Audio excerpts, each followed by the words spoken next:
vamos agora ao nosso vídeo 3 aí de Windows, tá? Na sequência, então vamos aqui falar agora sobre lixeira, tá? Galera, é o seguinte, a lixeira é um local que você armazena arquivos excluídos, né? Mas não é qualquer arquivo excluído, tá? Porque existem algumas condições para um arquivo excluído passar pela lixeira.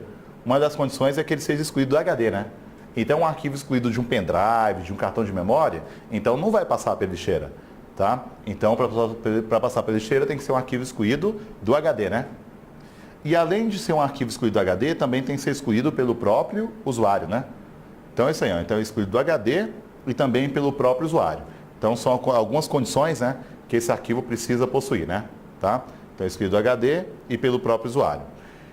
Pegar um exemplo assim, ó. Eu, usuário dessa máquina, quero deletar um arquivo que está na área de trabalho. Se esse arquivo está na área de trabalho, está no HD, né?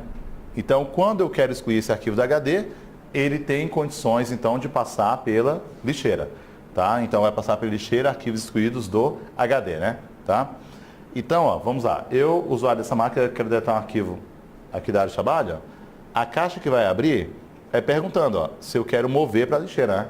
Então, justamente porque tem condição, tá? Tem as duas condições, né? Um arquivo excluído do HD e pelo próprio usuário. Agora, assim, ó, vamos colocar que eu quero deletar uma pasta, eu quero deletar um arquivo que está em outra máquina.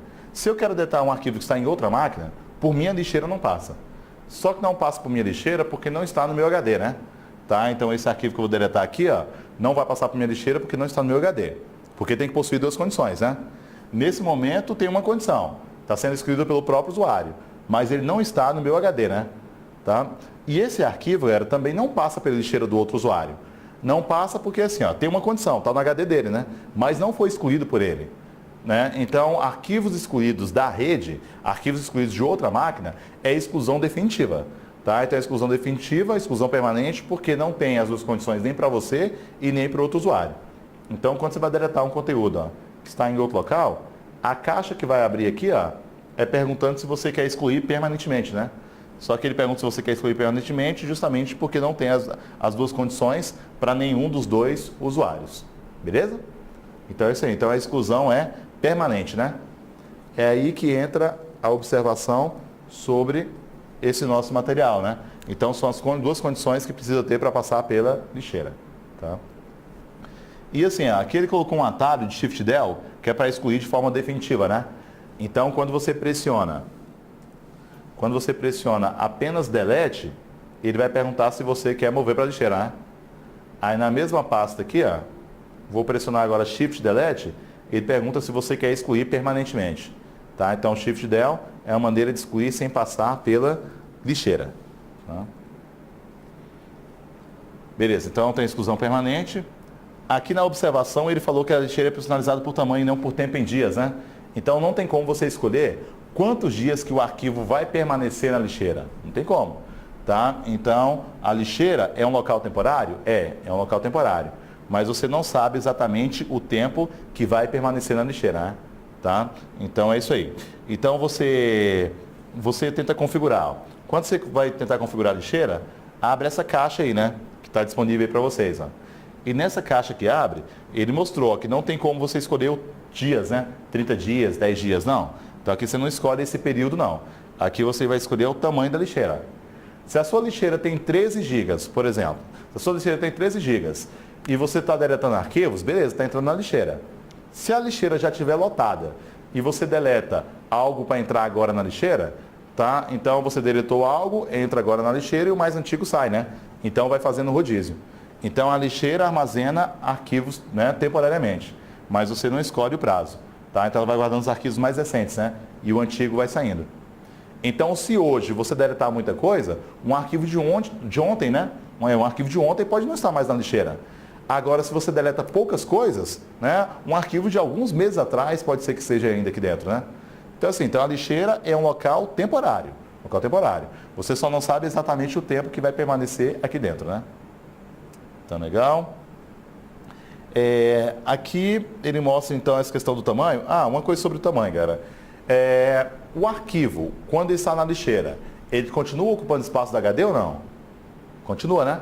Então, está na lixeira, ele continua ocupando espaço da HD, Tá? Continua. Tá? Por isso que de vez em quando precisa, né, ir lá na lixeira, né, lá no ícone da lixeira, clicar com o botão direito do mouse e pedir para esvaziar, né? Então é uma forma de liberar espaço, né, do HD, né? Tá? Aí eu vou aqui, ó, botão direito propriedades, só para abrir essa mesma caixa que está disponível aí para vocês, ó, onde ele coloca aí espaço usado, espaço livre, né? Olha, aqui, cara, quando você marca esse não mover os arquivos para a lixeira, de certa forma você está desativando a lixeira. Porque qualquer arquivo que você deletar, então esse arquivo já era, né? É exclusão permanente. Beleza? Então é isso aí. Então existe a possibilidade de desativar essa lixeira.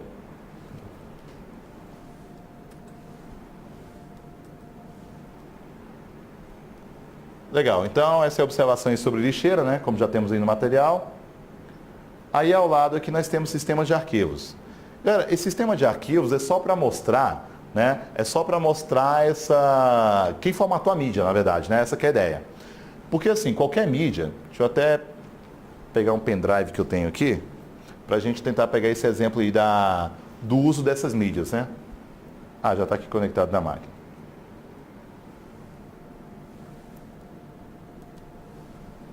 Olha, eu vou pedir aqui para abrir o layout do Explorer, ele mostra aqui as unidades, né?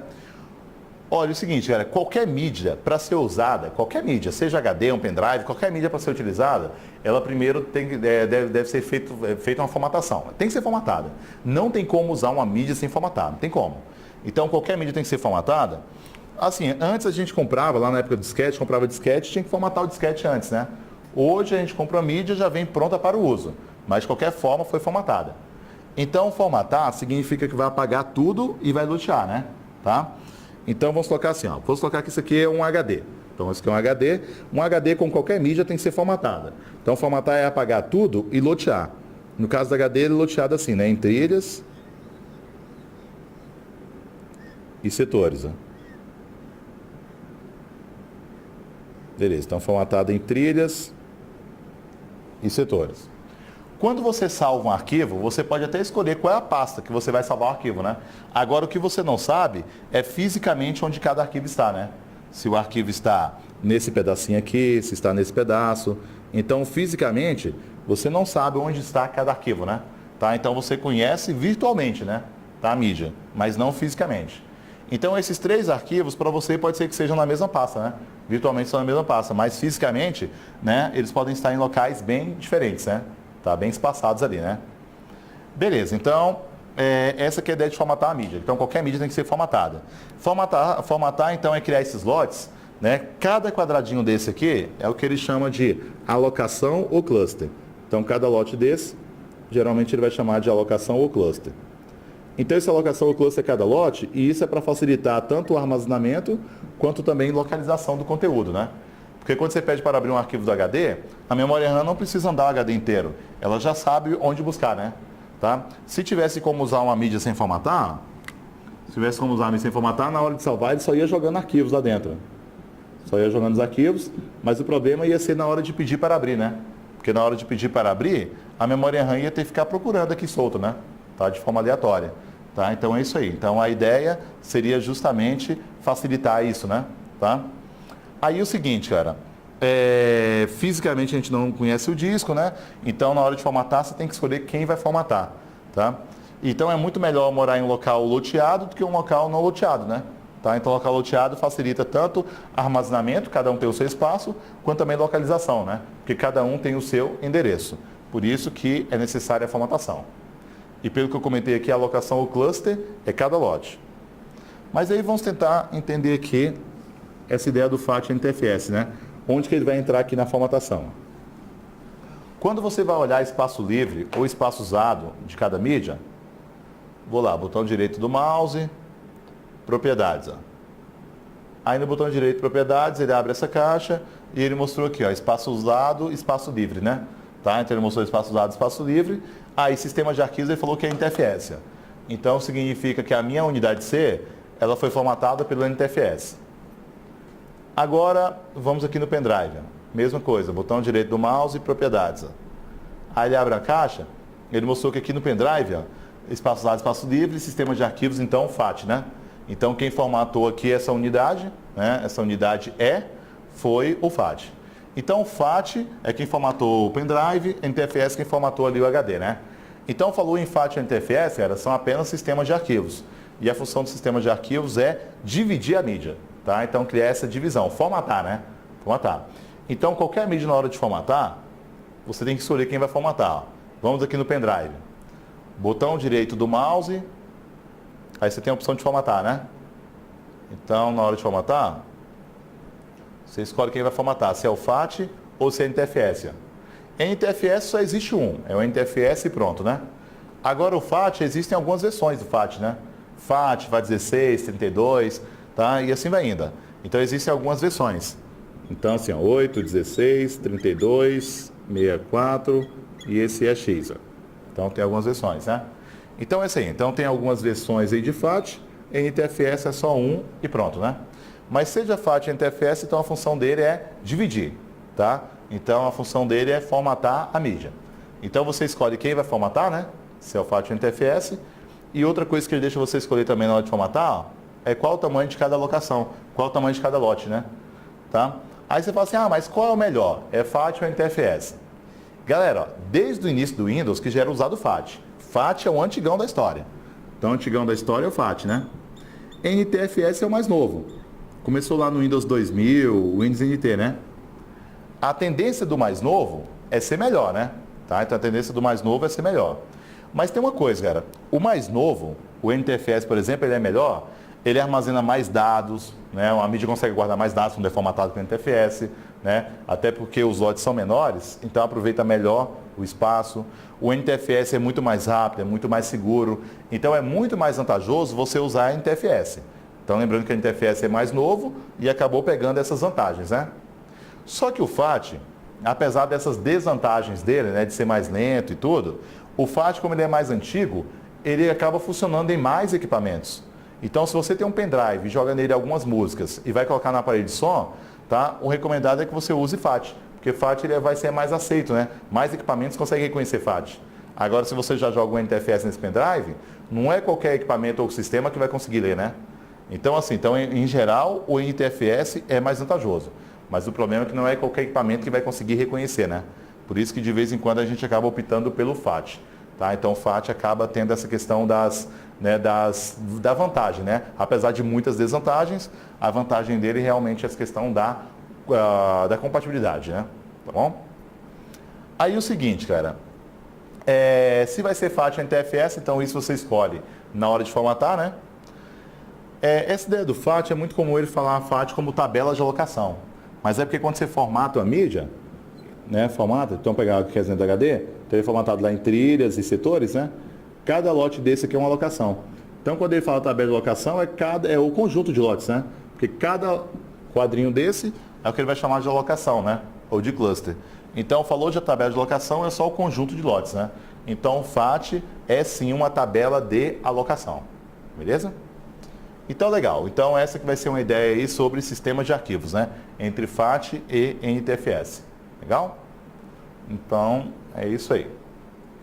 Então, saindo aqui, nós já vimos que o NTFS é mais vantajoso e, apesar das vantagens do NTFS, o FAT, como ele é mais antigo, acaba sendo mais compatível, né? Aceita em mais equipamentos. Voltando aqui para a nossa teoria. Aqui nós temos o desfragmentador e ScanDisk, né? Esse desfragmentador, a função dele é unir os dados, né? Então, unir os dados. Então, quando você vai aqui, ó, usar o Explorer, quando você vai aqui olhar espaço dado, espaço livre, algumas ferramentas que ele te dá é o desfragmentador e o ScanDisk, né? Que é o verificador de erros. Aí, nessa de pegar o desfragmentador e ScanDisk, que é o nosso verificador de erros, ó, então, o desfragmentador é unir dados, né? Vamos colocar assim, ó, aqui você tem a sua mídia ainda vazia e você começa a guardar alguns arquivos, ó. Então, você começou a armazenar alguns arquivos, tá? Então, começou a armazenar arquivos, tá? Assim, galera, quando você tem poucos arquivos, a tendência é que vai ser muito rápido. Armazenar arquivos, buscar, né? Então, é tudo muito rápido, né? Quando você tem ainda pouco espaço ali, ó. Mas quanto mais você vai enchendo, mais lento vai ficando, né? Então, quanto mais vai enchendo o disco, mais lento vai ficando. E aí, como forma de evitar tantos buracos no disco, né, evitar lentidão e tudo, então você começa a deletar arquivos. Mas quando você deleta arquivos, ó, você não sabe fisicamente onde estava cada arquivo, né? Tá? Então, fisicamente onde estava, isso você não sabe. Então, de repente, você deletou vários arquivos e continua lento, né? Por quê? Porque quando estava lotado, se a memória RAM queria percorrer tudo, tinha que ir até o último lote. E agora ela continua indo até o último lote. Então, para não precisar ficar assim, tá? Então, depois, o ideal seria você usar o desfragmentador. Porque o desfragmentador ele vai tentar unir esses dados, né? E organizar melhor. Para não ficar um arquivo do Word aqui e outro ali, né? Então, se eu tenho aqui, ó, 5 alocações vazias, ele vai tentar unir os dados e deixar agora essas 5 alocações vazias, né, lá no final, ó. Então, agora sim vai ser mais rápido a memória RAM. Quando ela chegar aqui, ela já escaneou tudo, né? Ela não precisa mais ir até o último lote. Então, uma das vantagens de usar o desfragmentador é a velocidade, porque ele acaba realmente encontrando de forma muito mais rápida a informação, né? Tá bom? E como ele colocou aqui no conceito, ó, não compacta arquivos. Então, a função do desfragmentador não é zipar o arquivo, não é deixar menor, é só aproximar. Então, se um arquivo tinha 1 megabyte quando estava longe, continua com 1 mega aqui, né? Então, a função realmente seria aproximar. Beleza? E nesse ScanDisk, a função dele é reparar erros. Então, vamos colocar aqui. Aqui você tem alguns arquivos, ó. E desses alguns arquivos que você tem na mídia, desses alguns arquivos, alguns deles possuem erro. Aí desses arquivos que possuem erro aí, galera, tá? Vamos colocar que é esse arquivo e esse arquivo aqui, ó. Aí assim, quando você está tentando abrir um arquivo que está dando erro, fica aquela dúvida, se o erro está no arquivo ou na mídia, né? Se o erro estiver no arquivo, tá? Se o erro estiver no arquivo, quando o ScanDisk perceber que o erro é no arquivo, se ele conseguir tirar, ele vai só tirar a marca do erro e o arquivo continua ali, né? Tá? Agora vamos colocar que o erro está na mídia. É um local aqui da mídia que está arranhada. Se esse local da mídia aqui, galera, está arranhado, tá? Se esse local está arranhado, o que vai acontecer é o seguinte, ó. Então, local arranhado, o ScanDisk, ele não vai conseguir tirar o arranhão do disco, ele não vai conseguir tirar o arranhão, mas assim, como ele não vai conseguir tirar esse arranhão do disco, ele pega esse arquivo e vai mudar de lugar, ó. Porque enquanto esse arquivo estiver aqui dentro, você não vai conseguir abrir, né? Então, ele pega esse arquivo, muda de lugar, ó, joga para um lote bom, né? Joga para um lote bom. E aquele local que ele não conseguiu recuperar porque está arranhado, esse local ele vai ter que anular, né? Então ele anula esse local. Mas ele anula como precaução, tá? Porque o arquivo que você jogar ali dentro não vai funcionar, tá? Não vai funcionar. Então ele anula como forma de precaução. Então é um espaço que foi perdido. Então é um espaço que foi perdido, esse que é o problema. Então a mídia, ela pode perder espaço com o tempo, né? Então, de repente, você comprou um HD externo há 5 anos atrás, só que você percebeu que o tamanho de 5 anos atrás para hoje já diminuiu um pouquinho, tá? Então, diminui um pouco porque são as locações que não prestam mais, né? Então, quanto mais locações vai anulando, anula como forma de segurança. É uma precaução para você não guardar arquivo ali dentro. Mas o problema é que vai perdendo espaço, né?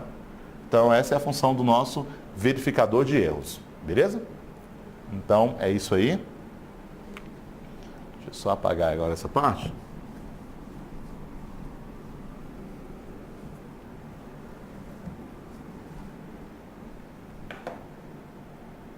Legal, agora vamos aqui nesse pedacinho quando ele fala sobre compactadores. Olha, a função do compactador é deixar arquivo menor, né? Existem vários compactadores no mercado, né? Tá? Então aqui eu coloquei o WinZip e o WinRAR, mas existem vários. Tem até um outro que a galera usa muito, aquele 7-Zip, né? Tá? Então 7-Zip, tá? Mas assim, existem vários, tá? Mas de qualquer forma os que interessam pra gente aqui são esses dois, né? O WinZip e o WinRAR, tá? Aí assim, entre o WinZip e o WinRAR, desses dois, o que acompanha a instalação do Windows, como já está anotado aí, é o WinZip, né? Só que esse WinZip que acompanha a instalação do Windows, ele só consegue abrir e compactar só arquivo zip, né? Tá? Só arquivo zip. Então vai conseguir abrir e compactar somente arquivo zip, tá? E por isso que ele é básico, né? Como está anotado no material, ele é basicão. Aí esse já acompanha a instalação do Windows. Só que, normalmente, a gente busca arquivos da internet, músicas, vídeos, e vem compactados com outras extensões. E essas outras, como o WinZip acaba não pegando, né? Aí muitas vezes a gente instala um outro compactador, que geralmente é o WinRAR, né? Então o WinRAR, o bom é que além de abrir a extensão dele, ele também consegue pegar outras extensões, né? que nem ele fala aqui, incluindo a zip. Tá? Então, em compactadores, entre esses dois, o mais completo aqui é o WinRAR, né? Então, o objetivo do compactador é deixar arquivo menor. Tudo bem que ele não vai garantir, né? Mas esse é o objetivo, tá? Aí, tentar pegar um exemplo aqui, ó. Aqui, eu tenho essa pasta aqui, teste. A pasta chamada teste está aqui, 405 KB, é o tamanho dela, né? Aí eu quero compactar usando o WinRAR. Botão direito do mouse. Eu vou pedir para compactar usando o WinRAR. Tá aqui, ó, os livrinhos, né? Beleza, então a pasta que tem 405 KB, usando o WinRAR, ficou com 385. Quer dizer, não compactou quase nada, né? De 405 para 385. Mas vamos aqui na mesma pasta, ó. Agora eu quero compactar usando o WinZip. Botão direito do mouse, vou aqui no enviar para, e aí eu busco essa posição de pasta compactada, né? Que aqui eu vou buscar então o WinZip. Então vamos lá, mesma pasta compactada usando o WinZip. Então já no WinZip ele mostrou que tem 386 KB, quer dizer, compactou um pouquinho menos que o WinRAR, porque aqui é 385. Mas de qualquer forma também não foi muito bem na compactação, né? Então seja o WinZip ou o WinRAR, tá? Seja o WinZip ou o WinRAR, eles compactaram e aqui o objetivo do compactador é deixar menor. Tudo bem que nem sempre ele vai conseguir deixar bem menor, né? E também nem sempre ele vai conseguir compactar, de vez em quando fica até maior, né? Ou fica a mesma coisa, mas o objetivo é esse, né? Aí assim, galera, aqui eu tenho uma pasta chamada teste e tenho outras duas pastas com o mesmo nome, né? Teste e teste.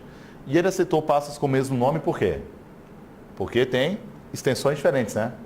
Então não vai aceitar com o mesmo nome e extensão, ok? Então é isso aí. Legal, então temos aqui a ideia dos compactadores, né? Que é o objetivo, mas não é uma regra. Conseguir compactar, né? E agora nesse próximo programa, que é o restauração de sistema. Galera, esse programa chamado restauração, a função dele é copiar também. Então, muitas vezes na hora da prova ele tenta confundir restauração com backup. Até porque os dois copiam, né? Tanto restauração quanto backup. Tudo bem que cada um copia uma parte diferente. Porque o objetivo do backup é copiar arquivos pessoais do usuário. Então, quem vai copiar as músicas do usuário, as fotos, os vídeos, é o backup, né? Então, o backup copia os arquivos pessoais do usuário.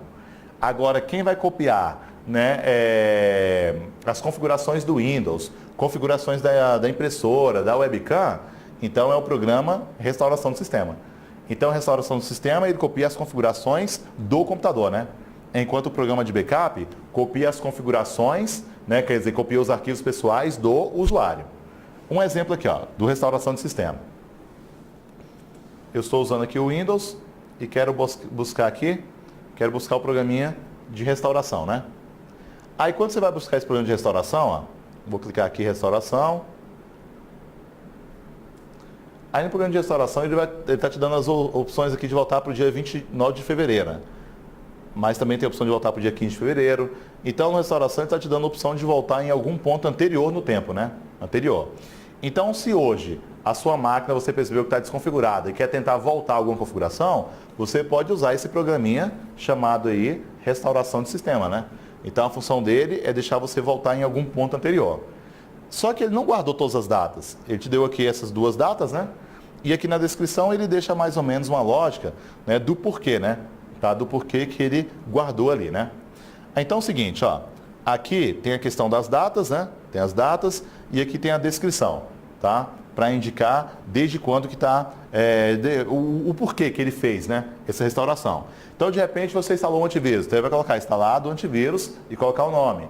Ah, você removeu um jogo, removido tal jogo. Então, assim, a ideia da descrição é informar o que aconteceu nessa data, para ele guardar essa restauração, né? Tem muitos equipamentos que te dá a opção de voltar para o padrão de fábrica. Mas nem sempre você quer voltar para o padrão de fábrica. Nem sempre, né? Então, muitas vezes, você quer voltar para uma data específica. Essa que é a vantagem do restauração. Tá? Aí você fala assim, poxa, mas eu quero usar o restauração, mas se eu voltar para o dia 15 de fevereiro, e aí, ele vai deletar os arquivos que eu criei do dia 15 de fevereiro até hoje? Não, não vai deletar seus arquivos. Então, se você pede para voltar para o dia 15 de fevereiro, você quer voltar apenas para a configuração do dia 15 de fevereiro, né? E não voltar para os arquivos do dia 15 de fevereiro. Tá? Então, a função da restauração é voltar para a configuração que a máquina tinha naquela data, né? E não para os arquivos que você tinha. Até porque se era para voltar arquivo, é usar backup, né? Ah, é uma foto que você perdeu, é música, você tem que usar backup. Agora, se você instalou um jogo e desconfigurou a tela, nunca mais a resolução foi a mesma, aí sim você usa a restauração, né? Ok? Então é isso aí. Então são dois programas que copiam, mas cada um copia um pedacinho diferente. Tá? Então, beleza.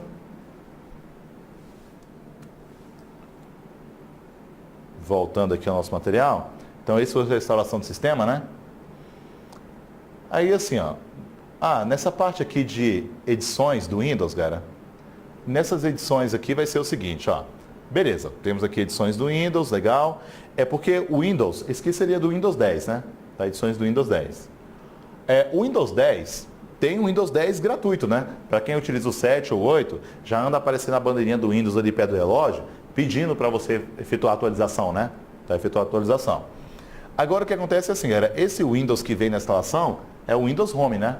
Tá? Então é o Windows Home, e esse Windows Home tem muitas coisas que tem edições mais completas que esse Home não tem, né? Que esse Home não tem. Então por isso que muitas vezes você prefere uma edição um pouquinho mais completa, né? Então isso aqui é só para a gente ter uma ideia de que existe o Windows Home, que é esse gratuito, com edições mais básicas, mas existem outras edições, tipo Pro, Enterprise, Education, né? Tá? Então existem outras edições do mesmo Windows 10. Então o Windows 10 em si é o mesmo, só que essas outras edições têm alguns recursos adicionais, né? Tá bom? Então legal, então isso aqui é para a gente ter uma noção de que de vez em quando a gente quer tirar a dúvida de alguma questão de prova e na hora que vai pegar não tem aqui dentro, né? Tá? Não tem aqui dentro, na hora de tirar a dúvida. Então realmente pode acontecer. Ó. E aí aproveitando essa mesma página, aí ele comenta sobre esses aeros. Galera, quando fala em aeros são recursos de animações. Então esses aeros aqui, beleza, que já tem até nesse Windows Home aí, nesse Windows 10 Home, já tem esses recursos, né? Agora lá no Windows 7 realmente não era qualquer Windows que tinha isso aqui não. Tá? Igual ele comentou aqui sobre o Windows Home não ter o Shake Pick, né? Só que isso aqui lá no Windows 7, no 8, né? Mas no Windows 10 tem os três, o Shake, Pick e Snap. Sobre esse Shake aqui, vamos pegar aqui um exemplo. Ó, eu tenho essa janela aqui. Aero Shake, galera, é quando você clica com o mouse nessa barra de título da janela, que é onde aparece o nome do arquivo do programa, né? Você clica e vai sacudir a janela. Quando você clica e vai sacudir a primeira vez, ó, sacudir a primeira vez, sacudiu, ele minimizou todas as outras, né? E se você sacudir novamente, ó, ele vai maximizar. Então esse é o Aero Shake, né? Então o Aero Shake, a função é minimizar ou maximizar. Só que minimizar ou maximizar as outras janelas, beleza? Então é isso aí. Então a função seria minimizar ou maximizar, né?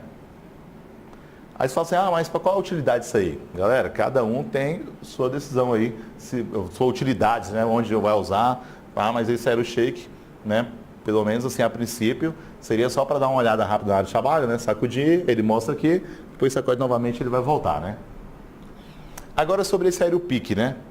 Esse Aero Pick é quando você passa o ponteiro do mouse perto do reloginho ali, né? Então, só de passar o ponteiro do mouse perto do relógio, quando você deixa o ponteiro do mouse ali, no lado direito, ele usa o Aero Pick, que é mostrar temporariamente a área de trabalho, né? E quando você volta, ele só volta aqui, ó. Então, quer dizer, você não clicou, né? Só deixou o ponteiro do mouse em cima. Então, esse é o recurso de Aero Pick, né? Que ele chamou aí de espiar, né? Tá? De envidraçar aí as janelas para você visualizar temporariamente essa área de trabalho. Tá?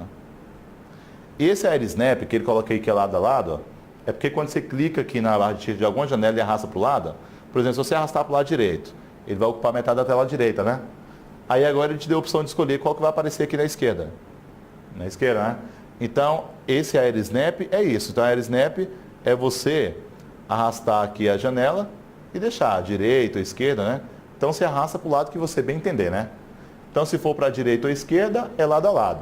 Agora, se você arrasta para cima é maximizar, né? Então, esse vai ser o objetivo do recurso. Então, você usa como lado a lado ou como maximizar, que é quando você joga aí para cima, tá? Beleza? Legal, galera. Então, esses são os recursos de aero, né? Então, falou em aero, são recursos de animações, beleza? Então, legal. E outra observação aí, nesse alternar entre janelas, né? Ó, então, alternar entre janelas abertas, né? Galera, esse alternar entre janelas abertas Aqui ele colocou alguns atalhos, tipo Alt Tab, Alt ESC, Ctrl F6 ou Inky Tab, né? Então são exemplos aqui de alguns atalhos. Então Alt mais Tab ele colocou que é com caixa de diálogo. Então se você pressiona a tecla Alt ó, e fica tocando no Tab, ele vai te dar a opção de ficar mudando, ó, mas ele exibe essa caixa, ao menos para você ter uma noção, né? De quais são as próximas aqui, né? Então Alt Tab, né? Essa ideia de com caixa de diálogo, né? Já para você saber para onde está indo, né? Para onde está indo. Agora assim, ó, se você usa esse atalho Alt ESC, que ele colocou, ó, Alt ESC ele vai direto, né? Então Alt ESC ele vai direto. Ele não ficou exibindo antes caixa de diálogo, né? Como fez o Alt Tab, beleza? Então Alt Tab exibe a caixa de diálogo, Alt ESC mandar direto, tá? Mas assim, tanto o Alt Tab quanto o Alt ESC, eles conseguem mudar de programa, né? Mudar de programa. Então eles mudam de programa. Agora vamos colocar que você não quer mudar de programa. Eu vou aproveitar aqui o Word. Deixa eu só abrir aqui alguns arquivos. Ó.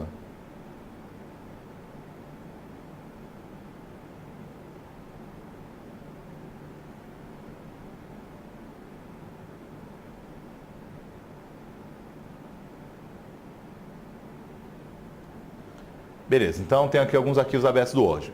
Aí vamos colocar que você quer trocar de arquivo, mas não quer trocar de programa, né? Então você pode usar esse Ctrl F6, né? Então Ctrl F6, ó, você está trocando de arquivo, mas o programa é o mesmo, né? Tá? Então é o mesmo. Então é a ideia aí do atalho Ctrl mais F6, né? Então trocou de arquivo, mas não trocou de programa, tá? Então atalho aí Ctrl F6. Lembrando que tanto o Alt Tab quanto o Alt ESC, eles mudam de programa. E Ctrl F6 então é quando é para ficar sempre dentro do mesmo programa.